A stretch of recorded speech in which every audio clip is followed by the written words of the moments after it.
I'm Tracy Burns, in for Judge Napolitano. Well, before the judge left, he taped an interview with columnist Jack Hunter about a supposed weakness in Ron Paul's campaign, his foreign policy. Take a listen. Attacks on Congressman Ron Paul's campaign claim he is not fit for the American presidency because of his foreign policy views. The critics claim he's an isolationist. But is this charge accurate? Or is he something else, namely a non-interventionist? So, how would a libertarian foreign policy keep us safe? With us now to sort out the distinctions is author Jack Hunter. Jack, it's always a pleasure. Welcome back to Freedom Watch. Good to be with you, Why does the establishment, the big government Republicans, that would be all of them running against him, call him an isolationist? What does that conjure up? Well, because they don't want to have the discussion that Ron Paul is having with the Republican Party, that we're doing too much overseas, that we can't afford it. I always like to point out this, you know, is Canada isolationist? Is Sweden isolationist?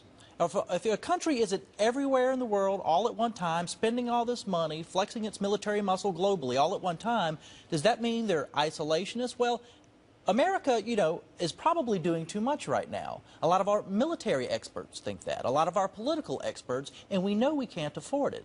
This notion that we can't talk about it, that we can't have a cost-benefit analysis on Afghanistan and Iraq, is not isolationist. Okay. It's a conversation the Republicans do not want to have. Let me pose this conversation to you. We wake up one morning and there's a Chinese fleet in New York Harbor, and Ron Paul is president. What would he do? Would he look the other way? That is an act of war, and you'd blow them out of the water. First of all, they shouldn't have got that far to begin with. There would have been some line out there in the Atlantic Ocean. All right. That's I just wanted to give you the most frightful example. Well, that's right, and that's a common misperception. Ron Paul believes in a strong national defense. In fact, his budget provides for a military 4 times the size of China. I mean, we're talking about a large, strong national defense. But the question is, when do you use it? How often do you use it? Does it make sense when you use it? And how much money are we spending? All right. Does Ron Paul agree with Admiral Mullen, the recently retired chairman of the Joint Chiefs of Staff, who said our greatest national security threat is the national debt? Stated differently, would he keep open the 900 military facilities that we have around the world?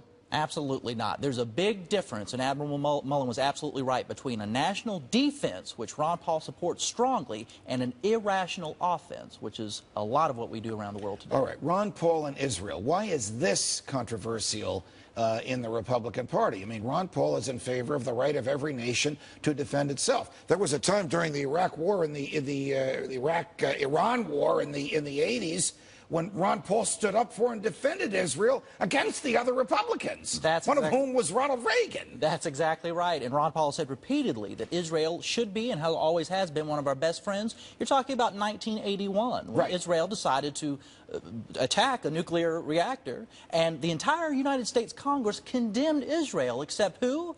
Ron Paul. He stood by Israel, the right to their own self-defense, and defended their sovereignty. It is up to that nation or any nation to do whatever it needs to. What has been the tradition of conservative Republicans in the Republican Party prior to the George W. Bush days about using the Defense Department for defensive purposes only? Well, if you go back to Robert Taft, you look at Barry Goldwater, you look at Ronald Reagan, it's to have a sober and realistic national defense. Ronald Reagan, for all these Republicans running for president saying they're Reaganites on foreign policy, we didn't have any prolonged wars under Ronald Reagan. We weren't in Iraq and Afghanistan for 10 years or anything like that, facing a menace far greater than anything we face today in the Soviet Union with nuclear weapons in our backyard.